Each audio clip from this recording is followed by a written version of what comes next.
No, tampoco Cristina es, como dicen, un animal político, un cuadro. Eso no, yo no estoy de acuerdo. Yo creo que Cristina llega tarde a la gestión, porque realmente la primera gestión de ella es esta. Siempre fue legisladora. Pero tampoco fue legislada tantas veces, pensando en la edad que tiene. No, claro, pero no claramente... Luis León, que se eternizó, Claro.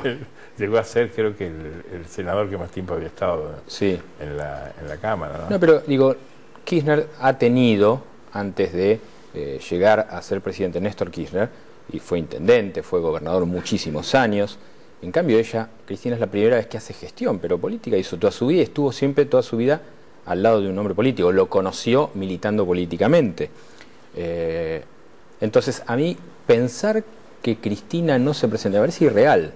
No, yo coincido que a menos que aparezca un fenómeno así extraordinario en las próximas horas, porque falta una semana para anotar candidaturas, ella es. Ahora, yo no me haría tanto la pregunta como haces vos, ¿qué haría Cristina en otro lugar haciendo otra cosa? Yo creo más bien me preguntaría qué haría el peronismo sin Cristina, porque en realidad el peronismo es una construcción, como todas las construcciones políticas, de abajo hacia arriba. En este ciclo se ha hecho representar por los Kirchner y ellos no tienen un armado. Vos fíjate que los mismos dirigentes lo dicen, no hay un plan B, no hay un armado. A mí me parece que si Cristina hubiera dicho en algún momento que no era candidato, o Néstor Kirchner inclusive hace un año y medio, 2, cuando vivía, que no era candidato, hubiera habido una especie de implosión, de corrida política dentro del peronismo, porque el peronismo, al verse sin la representación que ellos eligieron tener hace 10 años, hubiera ido a buscar otros referentes. Y como el peronismo tiene una base tan amplia, que va desde Lía hasta, qué sé yo, Pessoa, para decir un capitalista ortodoxo, esa corrida podía producirse o hacia Reutemann, o hacia Scioli, o hacia cualquier otro. El peronismo creo que ha sido el sector que interpretó en la Argentina cómo manejar el poder. En un momento los militares también tenían una cosa, afortunadamente eso no existe más, pero el peronismo rápidamente se reacomoda. Yo creo que si Cristina no se presenta, es el final del kirchnerismo, no lo representa nadie más. Entonces se reacomodarían. Creo que la única persona que asoma con capacidad de aglutinar más o menos es Daniel Scioli dentro de eso. Y rápidamente se aglutinarían y se empezarían a encuadrar desde ese lado. No, pero yo creo que imaginar que en el último año o la semana que viene Cristina resignase la reelección, creo que inclusive habría un tumulto político en la Argentina, una corrida política, una conmoción en cuanto a la confianza en el gobierno, y dentro del peronismo habría, inclusive mi impresión, yo tengo una hipótesis que la puedo explicar cuando, no digo cuando vos quieras, pero no es el momento de hacerla ahora, de que los gobiernos argentinos y en particular el ciclo Kirchner son gobiernos bastante débiles. Entonces, en el sentido de que han tenido una baja votación en su origen, la votación que alcanzaron las otras elecciones nunca alcanzaron las encuestas que ellos esgrimían, cuando Kirchner fue en la elección la perdió. Entonces, si ellos le agregaban el ingrediente de la incertidumbre, de que ellos no iban a ser quienes fueran los conductores del nuevo ciclo, hubiera producido, creo yo, una conmoción, no diría destituyente, que sería el término que sería el gobierno, pero creo que podría haber peligrado la propia estabilidad del gobierno. Por la propia fragilidad del sistema, que incluye al gobierno y también incluye a la oposición. Claro, los que analizan que Cristina no se presenta dicen, ella no va a soportar hacer lo que tiene que hacer en el próximo mandato, que es sincerar algunas cuestiones vinculadas a la economía, apareciendo tal vez el tema de la inflación como el elemento más complicado, y ahí aparecen, el gobierno no va a sacar los subsidios que por ejemplo el transporte tiene, porque eso bajaría esos números sobre la pobreza y todo eso. Entonces dicen, Cristina ya está molesta con lo que pasa hoy, el escándalo Joclender, el escándalo del INADI, y todas estas cuestiones que desde mucha gente del gobierno dice que esto con Néstor no pasaba. Entonces la ven inquieta en esas cuestiones. Yo creo que eso no es así. No, yo no veo ningún argumento serio, en ningún análisis que sostenga que Cristina no es la candidata o que aporte elementos. También la impresión que tengo yo es que la política, y especialmente cuando estás en el gobierno, cuando se ejerce el Poder Ejecutivo, las cosas que se hacen son más bien las que se deben hacer, las que son necesarias para sostener el proceso. Sí. Y en eso el margen de la voluntad de los dirigentes es mínimo. Yo creo que hay un 90% de necesidad y un 10% de voluntad personal. Entonces, atribuirle a Cristina el deseo o no de hacer estas cosas, yo creo que ya está, cualquier dirigente de ese nivel está rebasado por las circunstancias, los compromisos del gobierno. Sí, pero lo que vos decís rompe el relato oficial. El relato en el cual... Yo no creo en el relato oficial. El claro, relato oficial bueno, creo que digo, es mentiroso, sos un atrevido. y más ahora que estamos en campaña donde hay que mentir más que nunca. No, pero aparte hay determinadas situaciones que claramente construyen ese relato y que no son tan ciertas. Digo, el tema ley de medios que tanto fue meneado, claramente hoy observamos que la ley de medios, ¿en qué cosas ha cambiado? No ha cambiado nada. Y yo lo digo como docente de escuelas de comunicación o de periodismo. Digo, había una ilusión en que iban a aparecer un montón de cosas que incluso iban a generar trabajo. Yo notaba en los estudiantes de la carrera de producción de radio que iban a encontrar fuente de trabajo. Y no han encontrado nada, todo lo contrario. La cuestión sigue igual. Entonces digo, a mí me parece que hay determinadas situaciones incómodas que va a tener que necesariamente afrontar. Y hoy hay elementos como lo que pasa en el INADI o el problema que tiene internamente Filmus en su campaña, que no lo dejan debatir, por ejemplo. Bueno, digo, que es paradójico. Filmus es el candidato que viene corriendo de atrás a Macri y no lo dejan ir a debatir, que es donde él supuestamente tiene que ir a ganar terreno. Bueno, no lo dejan. Él quiere debatir y Macri no quiere. Esa es la noticia de esta semana. No, yo creo que... Es decir, Macri dice, yo debato en un programa. Y Filmus dice, yo quiero ir a 5 programas. Y aparece López Murphy, siempre está adelante, y dice, yo quiero debatir con Filmus y Macri en 6, 7, 8. Bueno, pero ese digo, quiere el circo en serio. Si hoy Cristina dijera, yo voy a debatir, debato con Alfonsín y con Wiener, por ejemplo. Y esas lo hace. Yo creo que no lo va a hacer, pero digo, si lo hiciera yo, soy Alfonsín, yo voy a donde sea. Los candidatos en Argentina, cuando van ganando, cuando se creen ganadores, no debaten. Y creo que eso encierra una verdad de fondo. Todos saben que de un debate no depende mucho.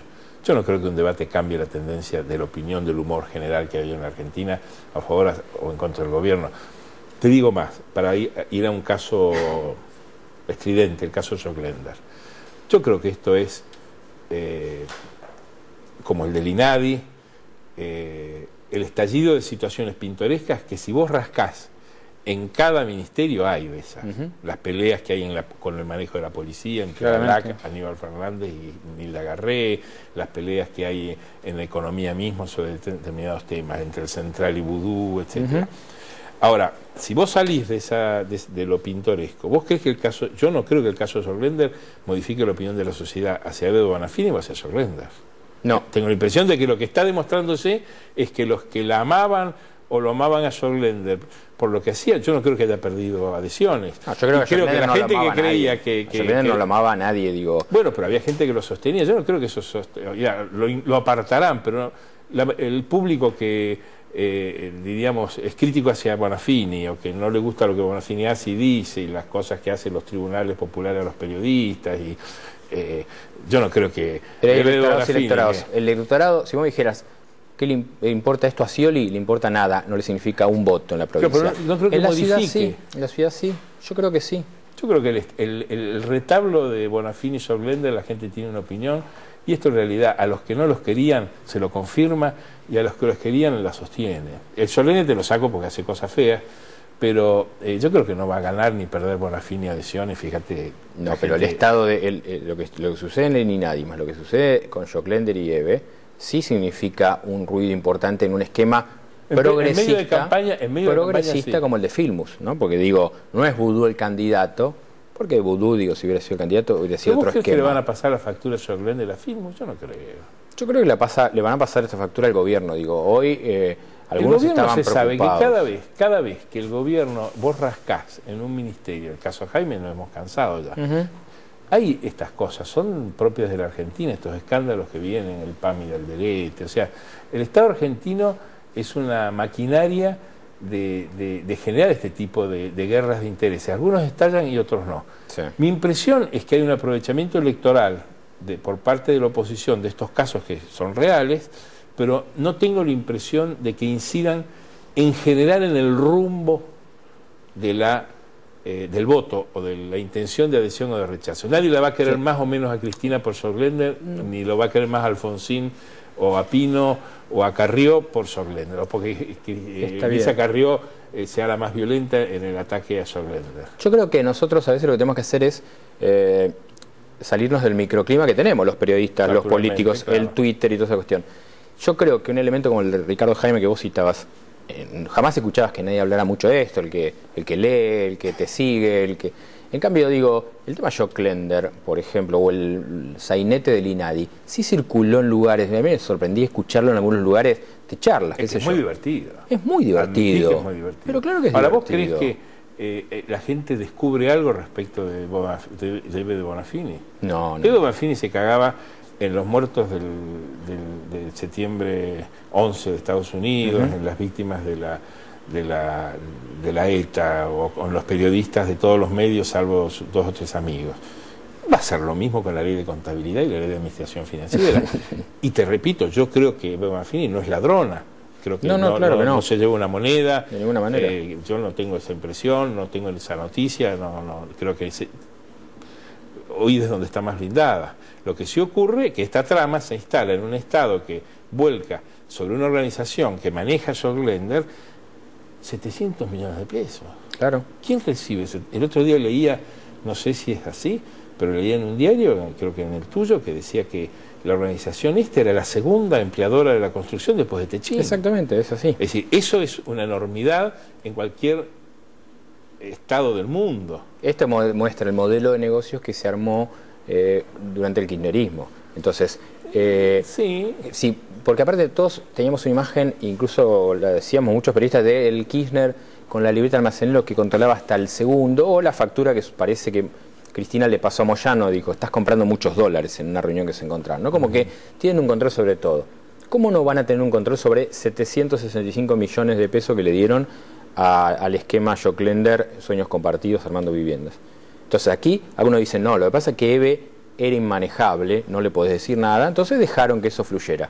Pero ¿cómo no hubo desde el kirchnerismo una manera de decirle a Sorglender, flaco, vos tranquilo? No puede controlar esas cosas, ni el Estado puede. Si el gobierno no puede cobrar impuestos a la mitad de la economía que está en negro, no pueden asegurar la seguridad pública, no pueden asegurar los 180 días de clase. ¿Cómo van a controlar eso? Sería pedirle una eficacia al sistema que no tiene. No, yo no digo al Estado, yo digo al Kirchner que levantaba el teléfono a las 7 de la mañana y atosigaba a un ministro y decirle, flaquito, vos pará. No, pero perdóname, yo creo que eso es una leyenda. Él se ocupaba de lo que podía. Hoy se ha contado estos días que lo que llamaba era para que le pagaran a las madres los gobernadores.